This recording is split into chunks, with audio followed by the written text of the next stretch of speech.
Hello friend, back to Bhavani lifestyle. 10 நாளைக்கு முன்ன கொஞ்சம் மைதா வாங்கிட்டு வந்துட்டு டப்பாவில் கொட்ட மறந்துட்டு இப்படியே பார்சலோடு வச்சுட்டேன். அதில் சின்ன சின்ன சின்ன வண்டு வந்துருக்கு, தெரியுதுங்களா?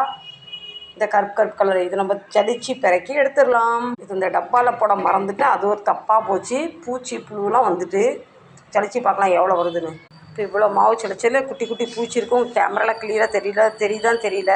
இப்போ நல்லா செளிச்சாச்சு. வெளியே வச்சா தானே பூச்சி வந்து சேட்டை பண்ணணும். நம்ம ஃப்ரீசரில் தூக்கி போட்டுருவோம். இது வண்டா பூச்சா ஒரு கை பார்த்துடலாமுங்க. இப்போ வண்டி எப்படி ஃப்ரீசருக்குள்ளே வருதுன்னு பார்க்குறேன். ஃப்ரீசரை சிக்கு புக்கு நடச்சிருக்கு. இப்போ அடுத்த வேலை, இந்த ஃப்ரூட்ஸ் இப்படி வாங்கி வச்சிருக்கு பார்த்தீங்களா, இதில் குட்டி குட்டி குட்டி குட்டி கொசு வருது. அதுக்காக நான் ஒரு வேலை செய்ய போகிறேன். கெட்டு போகாத பழத்தை, அமுங்காத பழத்தெல்லாம் கீழே வைக்க மேலே இந்த சப்போட்டாவெலாம் எடுத்து வைப்போம். இது மும்பையில் சப்போட்டாவை சிக்கு என்று அழைப்பார்கள்.